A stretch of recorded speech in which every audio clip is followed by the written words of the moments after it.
What's up, everybody? Welcome to a new edition of Touchdown Texas. I'm your host, Shiva Patel, and my co host here, Nick Rodriguez. SEC Media Days are happening this week. A lot of news, a lot of stuff to react to. But, Nick, we're getting towards the end of the summer, getting closer to the season. How you feeling, man? I'm feeling good, man. Like you said, every day we get a little bit closer to Texas football kicking off. Just like a month away ish from real football. So I'm pumped. I'm excited, and let's get it rolling here. For sure. And before we get started, be sure to follow us on our social media channels at touchdown_Texas.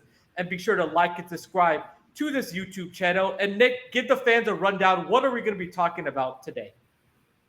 We're going to hit SEC Media Day. So we're going to talk about Taft, talk about Anthony Hill, Sark, Arch, all their press conferences over the past week. And then we're also going to talk about some rankings defensively, linebackers, safeties, and of course quarterbacks, and see where our guys lined up. But a lot of stuff packed for this show.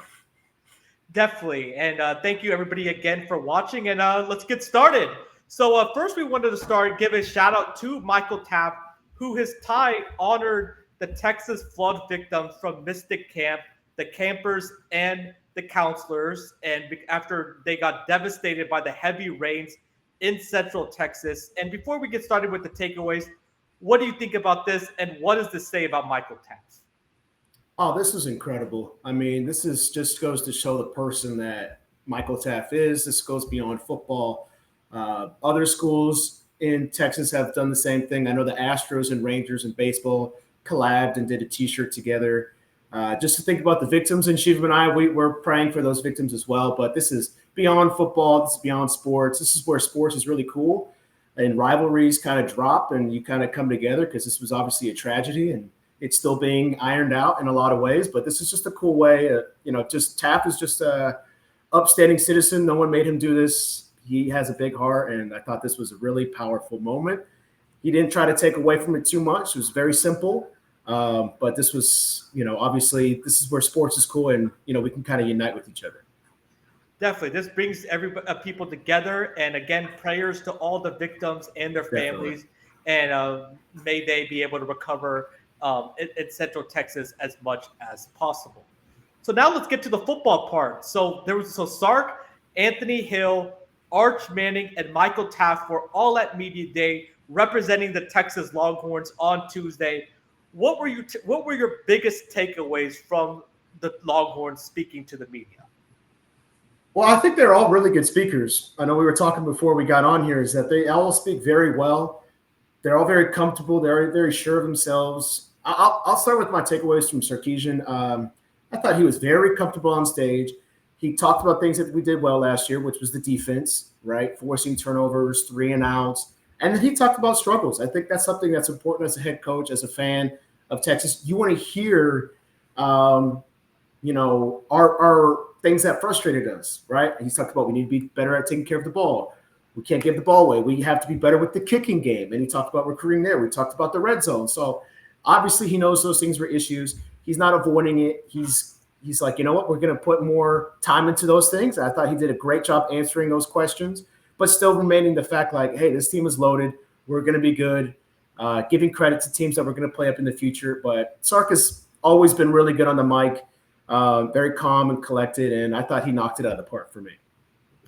For sure. And I really like Sark's message to the Longhorn Nation. He's very confident in his team. You could definitely see that. He likes the process that this team has went through, and he feels like he's built a powerhouse at Texas, which he has. Yep. And yes, he was praising the defense, but also he was saying very complimentary words towards Arch Manning, which you would expect, but how Arch is a leader, bringing the teammates together, how everybody rallies around Arch Manning. And he said that there may be a little bit of struggles at the beginning, but Arch Manning can be a player that going to get better and better as the season goes on. And I liked what Nick's point was talking about. I wanted to hear him talk about the red zone struggles, because that has been the reason we've got eliminated 2 years in a row in the semifinals. Yeah. Against Washington. Everybody remembers that jump ball to A.D. Mitchell in the end zone. We couldn't complete that. We lose to Washington. Ohio State, the infamous sack fumble by their defensive end, Jack Sawyer, after we had the ball, on the 1 yard line or something, Nick, right? It was something like that. Yeah. So, within the 5 for sure. And it was and at points this season, it cost us because Sark said that the red zone and turnovers were some of the reasons we had closer games that we wanted to this year. Arkansas comes to mind. So Vanderbilt comes to mind. Like, those are games that you need to have more separation on the scoreboard, and we kept teams in the game. And the offense cannot do that because they're putting their defenses in tough situations. Mm-hmm. Our defense still overcame that, but there's a lot of good offenses in the SEC, as we're going to see this year, especially. So Sark is about a guy about honing in on the details, and I really like the message from Sark. Also, to get to recruiting, a lot of Longhorns fans were freaking out this summer because in June we missed out on some recruits and everything. But Sark was kind of saying a message indirectly to Longhorn Nation saying, we don't recruit guys that just come with money, that just want money. We want guys that want to be at the University of Texas, want to be at Texas. Yes. And if a guy leaves with the money, we don't even talk about the money on their official visits. Like, you're going to get paid while in college. So I love that Sark really, really honed that message into the fans, because the fans were freaking out after we had the #1 recruiting class in 2025. Yeah. And now we landed a 5-star linebacker from me and Nick's neck of the woods in Georgia in Tyler Atkinson. So, and just real quick, let's just talk about recruiting a little bit. Tyler Atkinson, what do you think about his game? Phenomenal. He's #1 linebacker or defensive lineman, because I know we've got them both. Defensive linebacker. Okay. He's gonna be a freak. He's huge. He's super fast. Everyone knows the story now. He's from our area, ish. But he's gonna be. He was offered by Georgia in the 8th grade, and I think Justice Terry was also offered by Georgia in the 8th grade as well. But he flipped him. This is 2026 recruiting. So we still got plenty of time for that to happen. Texas can recruit on their own. We're going to be just fine. If you notice, Georgia's not always in the top of the rankings in June and July. They close and they end up being top 3, #1, top 5 every year, because Kirby will flip you. Kalen DeBoer will flip you at Alabama. So Texas fans, you need to relax. We will be fine. And the more we win, the more players who want to come play. So that's just very silly. But he's going to be very good. We got the #1 quarterback, defensive lineman, and linebacker in 2026. There's no reason to freak out. We're probably still in the top 10 as we speak. Like, it's not like we're 30th or something crazy. Exactly. We were number 12.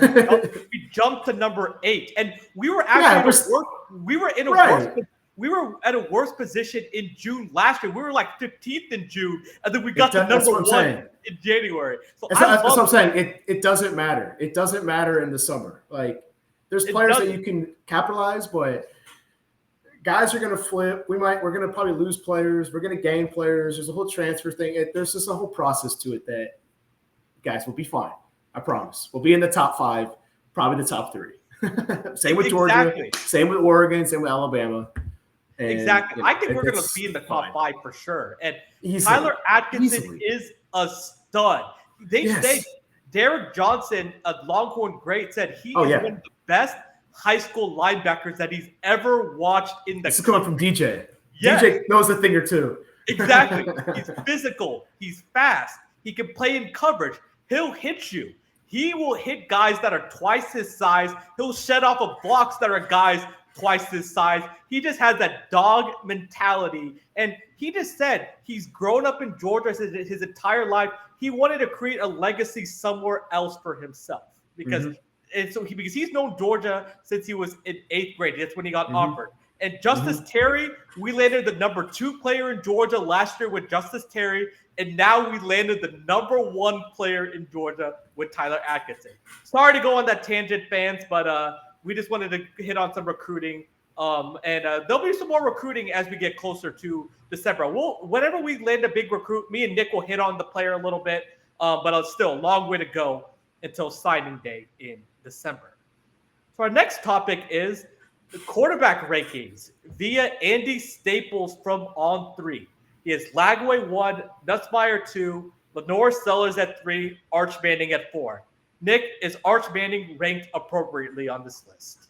I actually think so. I mean, 4's a really good spot. John Mateer is right behind him at 5. And then 6 through 10, there's a lot of upside with some guys like Austin Simmons. Arch actually talked about Austin Simmons in his press conference a little bit. Diego Pavier, like what is Gunnar Stockton, what is Ty Simpson, what is Marcel Reed in year 2. So I think he's in a good fit because I think he's definitely better than 6 through 10. John Mateer, we know, has a big arm coming from Washington State. And then it's 1, 2, 3. It's guys who have a lot of experience, like Nussmeier. And then there's guys who have been playing a little bit longer than Arch, which would be Sellers and Lagway. For them two, it's going to be about health, right? For Lagway and Sellers. For Nussmeier, can LSU put it all together? Arch, he played in a handful of snaps against A&M. He played in a handful of snaps against Georgia. He started a couple games. We know his background. We know he's extremely talented. We know he has a great arm. But again, similar to some of these guys, we haven't seen a full season of Arch Manning. So I think 4 is a perfect spot for him. If he finishes the year at 4, that's still a damn good year. I think he will crack the top 3 at least and jump Sellers. Lagway just got to stay healthy. And, we know what Nussmeier is, but LSU has been very inconsistent the last 2 years. Same with Florida. So I wouldn't be surprised if he jumps into the top spot. But as of right now, I think 4 is an absolute perfect spot for him. I agree it is. And I would put the 3 players above Arch Manning that are on this list. Definitely, for sure. But I would rank actually Nussmeier at number 1, Sellers at 2, and Lagway at 3. Nussmeier is a really good player. He played really well against Florida last year. He had some really good games. Just at times, he gets a little gunslinger happy, and he'll throw the ball in harm's way. If he can just hone that in just a little bit, because he trusts his arm, I think, too much, he is a gamer, and he has an opportunity to have a huge year. I liked his confidence and the way he was talking at SEC Media Day. He seems like a very confident guy and ready to put LSU on his shoulders because this is a big year for Brian Kelly and the LSU Tigers. And Nussmeier has the right mentality coming into the season. Lenore Sellers, I just thought he flashed a little bit more when he was available than DJ Lagway did. He had 18 touchdowns, 7 interceptions. His best games were against LSU. They should have won that game if he did not get hurt and they didn't get screwed by the officials. And then Alabama on the road. He was amazing in that game. And after that loss, South Carolina went undefeated the rest of the season. They won 6 straight games. And if they hadn't lost to LSU, I think they would have made the playoffs at just 2 losses. Oh, yeah. They beat Clemson, too. Yep. Right. But they ended up having 3 losses. So whenever you have 3 losses, you're pretty much automatically disqualified from the playoffs. So I like DJ Lagway as well. Again, if he didn't get hurt against Georgia, me and Nick were watching that game together. I think Florida would have beaten Georgia. They still almost did. I mean, because if you remember, why am I blanking on his name? The former Georgia quarterback is at Miami. Carson Beck. Yeah, he threw like 3 turnovers that game. That was the biggest problem with Carson Beck, which is probably why he's not back at Georgia, because they couldn't trust him to take care of the football. And they had a lot of games like that where they tripped over their own feet, but Lagway gets hurt. Florida kind of messes it up a little bit, and Georgia comes out on top. But I totally agree with your point about Lagway.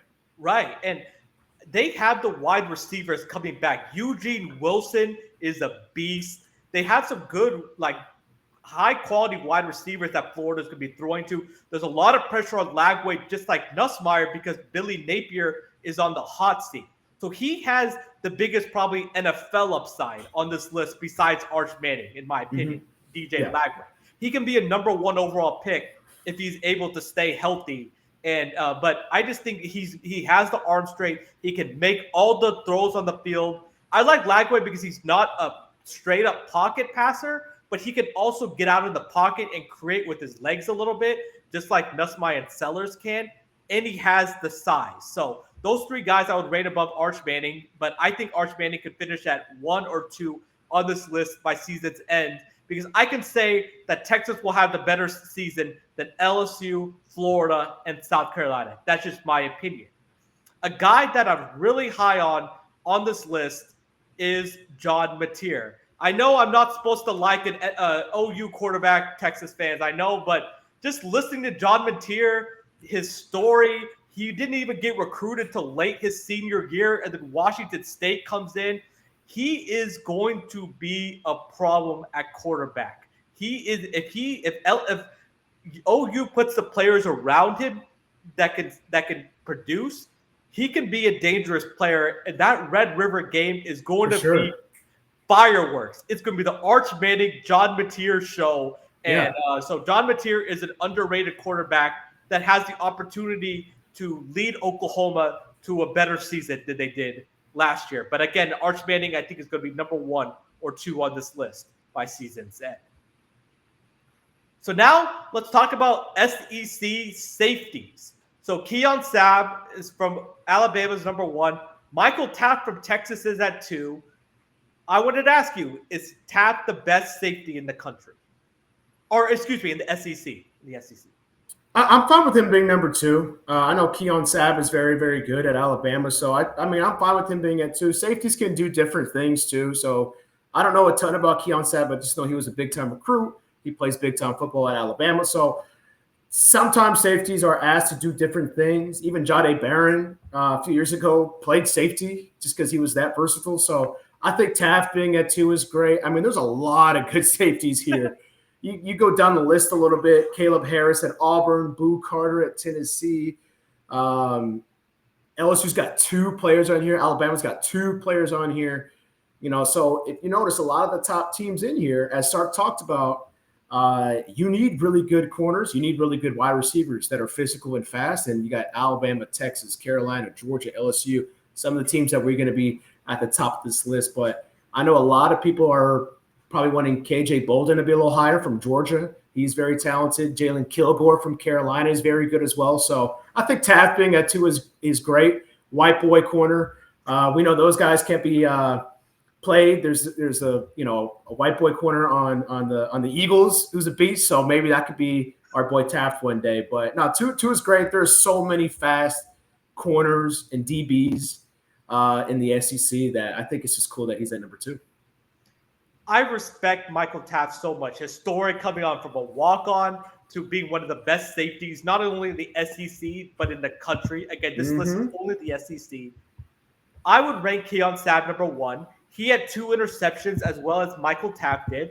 He was all over the field for Alabama. He could defend the run. He has good ball skills. He's not afraid to hit you. Really good player. He should be number 1 on this list. I would actually rank Kilgore from South Carolina as number 2 because on South Carolina, he was with Nick Emenwari last year, and Emenwari ended up being a second-round pick. But in my opinion, after watching a lot of South Carolina's game, I would actually think Kilgore was a little better than Emenwari last year. He flashed a little bit more on my screen in the LSU game, the Bama game. He had even the Clemson game. He was really good in that game when South Carolina upset Clemson. So Kilgore was really good. Taft, I would rank number 3. Bolden, he was a true freshman last year. He definitely probably has the highest upside on this list because he could be I think he has the potential to be even a better player than Malachi Starks, who ended up getting drafted in Georgia. Malachi Starks was a stud. That says a lot. And Georgia's always got really good DBs. He does. Always. But he is going to have to grow up faster than Malachi Starks did. Remember, Malachi Starks had some beast of a defensive end. Jordan Davis. I forgot that. What was that guy's name that went to the Eagles? But I know you're talking about the big, like he's freaking huge. Yeah, basically Jordan Davis 2.0. But yeah, exactly. I'll look it up while you talk. Even though linebackers. So KJ Bolden, I'm not going to say Georgia's not talented this year, but they have some question marks this year, Georgia, than they have in the past, just because they're so young. I saw a stat that said 54% of Georgia's two deep is going to be of freshman or sophomore players, underclassmen players. So that puts a lot of pressure on KJ Bolden to be able to produce, but I think he has the talent and he has the skills to be able to do so. So those are the main players on this list. But Taft, just because a lot of these guys were 4 and 5-star recruits on this list, and Taft, as a former walk-on, just being on this list just shows you the work ethic, the dedication, and the heart that he has. And Michael Taft has a chance to be drafted, and he is going to have a long career in the NFL. So Jalen Carter, is that who you were thinking of? Thank you, Jalen Carter. And then he had a really good linebacker that's now in the NFL. It's like Malachi Stark was on a loaded team. I'm not going to say he contributed to that loaded team. I'm not saying that. But KJ Bolden now is the anchor for Georgia's defense, and he's only a true sophomore, ladies and gentlemen. That's why I think he has the opportunity to have higher upside than Malachi Starks. And we'll see, because we're most likely going to play Georgia twice. So let's see who's the better safety, KJ Bolden or Michael Taft. Thank you for that, Nick. I appreciate the clarification. So now let's talk about team rankings. So Chris Phillips from On3 ranked the teams that are predicted to finish in the SEC this year. A little bit of a surprise at number 1, Alabama, Texas at 2, Georgia 3, LSU 4, Florida 5. What do you think about this list, and did they get it right? I do like it. They have Alabama finishing first, and they have a trophy by Texas, so I'm assuming that means we win the SEC championship game. Georgia finishes third, LSU fourth. I really like the list of this. The things that I question about that, Alabama does have to go to Georgia. So I guess they have them beating Georgia head-to-head, or at least they have them finishing higher than Georgia. I assume they also have Texas beating Georgia head-to-head. So they must be down on Georgia quite a bit, or at least they're down on their quarterback situation. I know there's been a lot of talk about Gunnar Stockton. Is he the guy? Actually, I'm kind of high on him just because of how well he played against us, but we'll see how he does for a full season. I think LSU is where I'd have that as well. I think I would have Texas 1, Georgia 2, Bama 3, LSU 4, and then everything else is pretty fine to me. The teams that jump out to me are actually towards the bottom. Oklahoma at 10. I think they could be higher than that. They could also be lower than that. This is a huge year for Oklahoma and Brent Venables. If they don't make a bowl game or even 8-4, Brent Venables is probably gone. Tennessee at 11. After their year last year, we know that they lost Nico. All the way to 11, though, seems kind of like a big drop-off to me. Vanderbilt at 12. Diego Pavie said 6-6 was not good enough, or 7-6 wasn't good enough. And he came back to Vandy to win a national championship. Will he get his national championship? And then Auburn at 13. I think Auburn is a sneaky team that could maybe crack that top 10 if everything goes right for them. They got Jackson Arnold. We know Jackson Arnold very well from Oklahoma. I always thought he was very good. It was just it was more of an Oklahoma problem than a Jackson problem. They got Coleman at wide receiver. They got some weapons. They've been recruiting pretty well. So we'll see if Hugh Freeze can – I like them as a sneaky top 8, top 10 team by the end of the season. They're a tough place to play. So in the end, I'm fine with Texas being 2. It looks like he has us as SEC champs. But I'd probably have Georgia second, Alabama third, and then LSU, Florida. But I'm pretty high on Auburn this year. For sure. So I think at Alabama being 1 is a little bit crazy because they just, they are replacing a lot on their defense, and I do like offense. Right. I do like Ty Simpson. I think he fits Kalen DeBoer's offense better than Jalen Milroe is because he's a more of a pro-style player. They do play at Georgia. They even play at South Carolina. So those might be 2 L's right there. Even though Georgia fans are not going to like me saying this, but you have a Georgia problem. You have an Alabama problem, Georgia, because even though you beat them in the national championship a couple of years ago, you should have beat them last year and you didn't. So let's see who's going to win. I just think there's too many pitfalls in Alabama's schedule. They have to play LSU, and that can be a toss-up game. So, so I would put Alabama at like 3 or 4, but I like LSU. I think LSU could be a team that can crack this top 5 list because they do have a tough game at Clemson, but that doesn't count towards the SEC schedule. A huge SEC opener for both LSU and Florida when they're playing.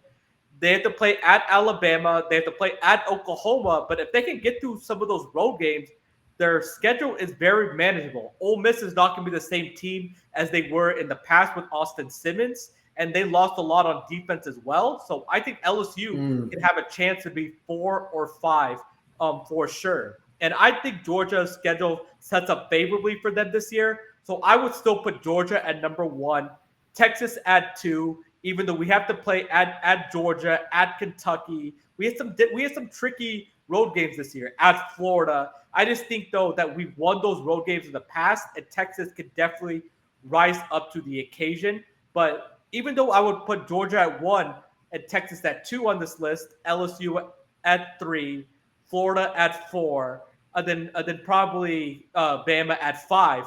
That would be my rankings. I wouldn't be surprised if it is a Texas LSU SEC championship game.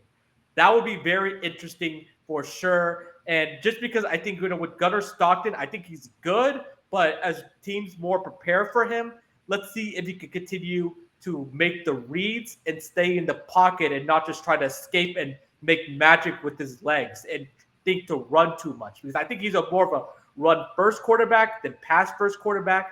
There'll be a lot of pressures on Georgia's offense this year because their defense is not going to be the same stifling defense that they have been in the past, just because they're so young and inexperienced, even though they are talented. So as of right now, on July 17th, my SEC championship pick is Texas and LSU. And before the season, we'll give our updated SEC championship picks. But right now, what is your pick, Nick?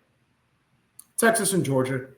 I think in some way we will drop one to Ohio State or Georgia. They will drop one to Alabama or us, giving us either a 1-game advantage. And until that donkey is knocked off, I still think they're the cream of the crop. They might not be the best team in the SEC, but they're damn good. And they might have a quarterback problem. I'm probably higher on most than him just because of how he played against us.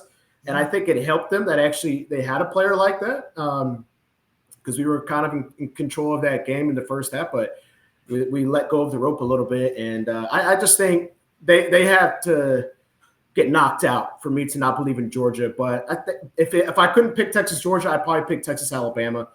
But I like the Texas LSU pick. That'd be a lot of fun. Nussmeier versus Arch in the SEC final with a lot on the line, probably a 1 or 2 seed on the line. That would be awesome.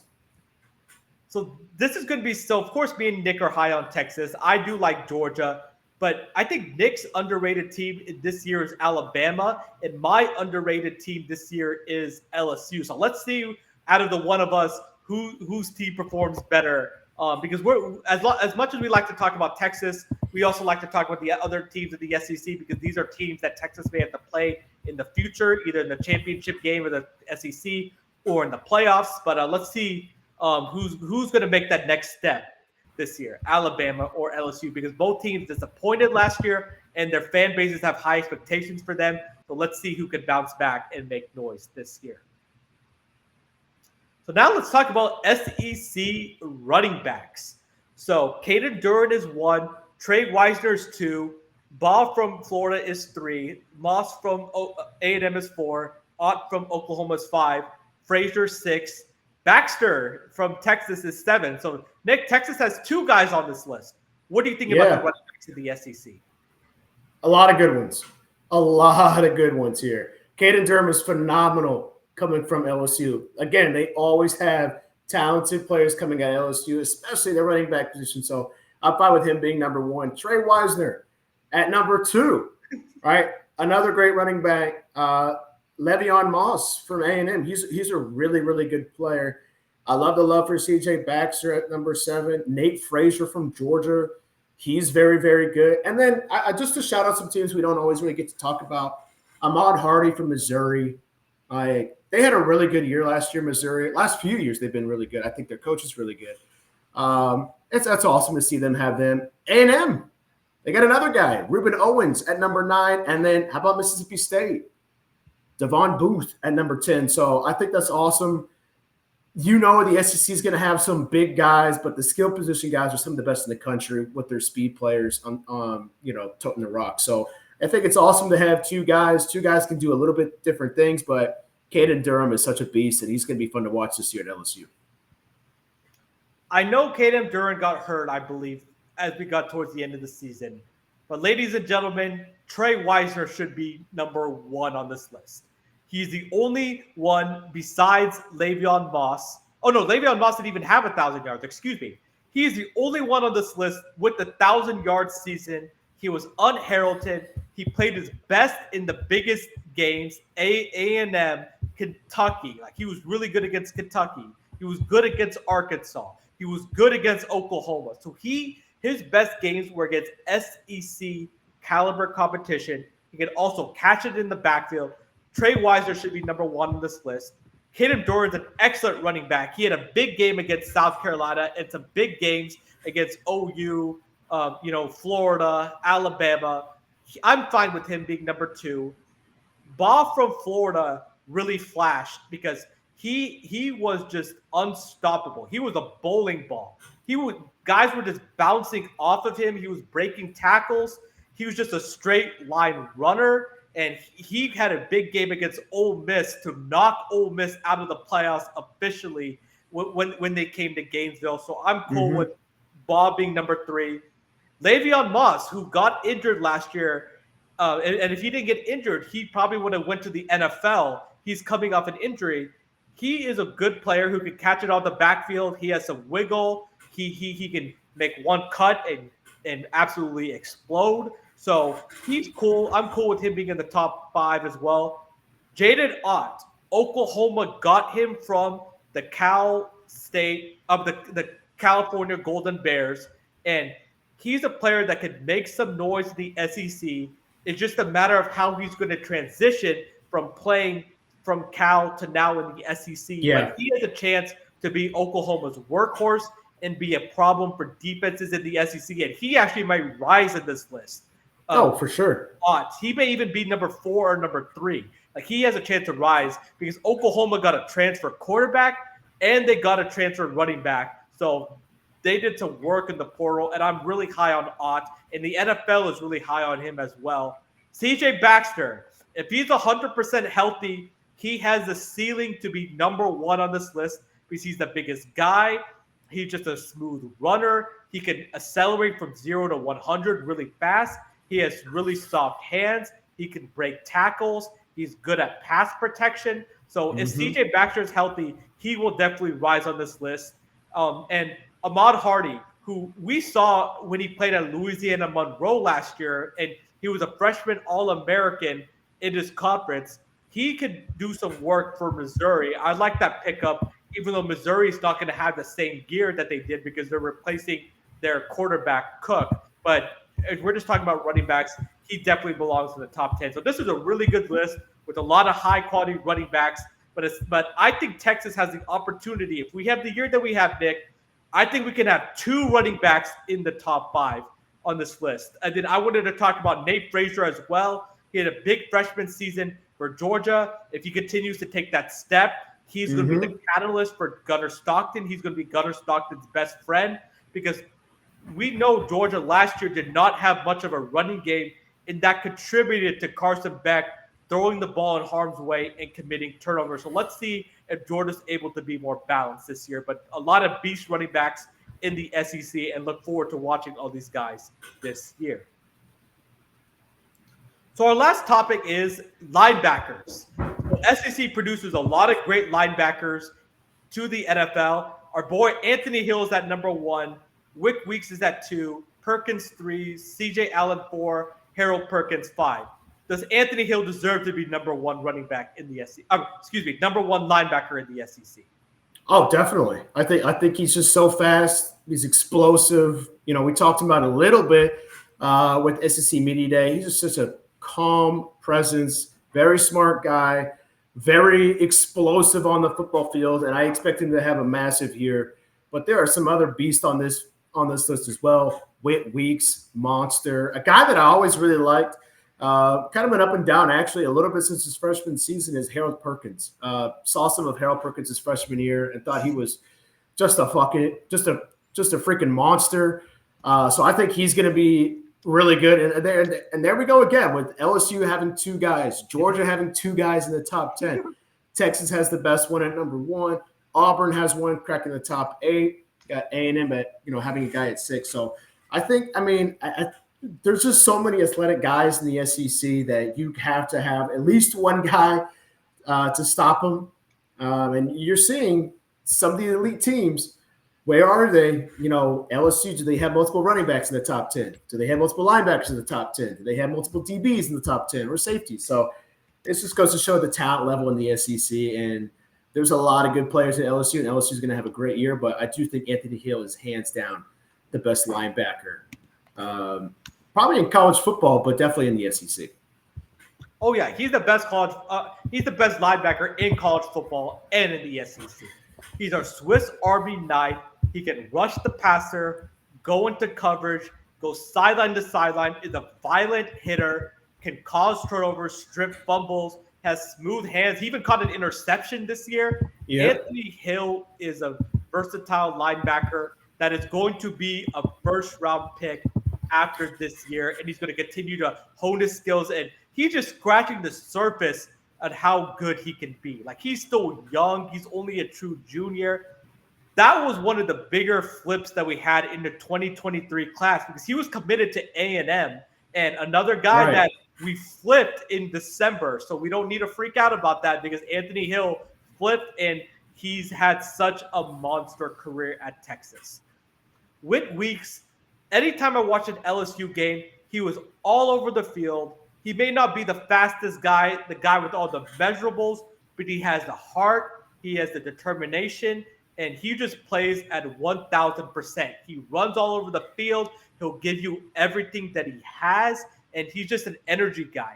His whole family, he's from Georgia, but all 3 of his brothers now play for LSU. So all linebackers too. All linebackers. So it must run in the family. So and he's even from Athens, Georgia, I believe too. So he building his own legacy at LSU. Harold Perkins had a monster start to his freshman season. He had 7.5 sacks. The next year, he had a little bit of a down year at 5.5 sacks, but he got injured. And in his junior year, he got injured again. How healthy is Harold Perkins? That's the biggest question. When he's healthy, he's up there. He's 1B with Anthony Hill. He's explosive. He's aggressive. He can get off pass blockers. He's a great tackler. He runs sideline to sideline. He has smooth hands. He is a high upside player. He was a 5-star recruit that Texas almost landed from the Houston area. But at that time, we were not in the SEC. And he said in his recruitment specifically, if Texas was in the SEC, I would have committed to Texas. Well, fortunately, we were not in the SEC at that time. But it ended up working out. We ended up getting a lot of other great players besides Harold Perkins. So he's a player to watch out for this year. CJ Allen from Georgia. Like KJ Bolden, he's going to have a lot more responsibility because I'm just going to keep reiterating this point. Georgia's young, but CJ Allen is going into his junior year. Let's see the kind of year that he has because we know that Georgia always produces really good linebackers. So let's see if he's going to be able to continue that lineage. And so, but again, just to finish my point, I think Anthony Hill deserves to be number 1 on this list, and he's the number 1 linebacker in the country, and he's going to be a first-round pick. Well, thank you so much for watching this episode of Touchdown Texas. Be sure to follow us on our social media channels at touchdown_Texas. So this week, Media Day was here in Atlanta. So once we start getting the rankings, the preseason rankings for the teams officially, all-American teams in the SEC, me and Nick are going to react to that list. Fall camp for Texas starts July 30th. So we're going to go position by position, breaking down the players that you need to know. And then also as we get closer to the season, we're going to go through the entire schedule, and we're each going to give our win-loss record we think Texas is going to finish for the 2025 season. But until then, appreciate the support, and we'll see you next time.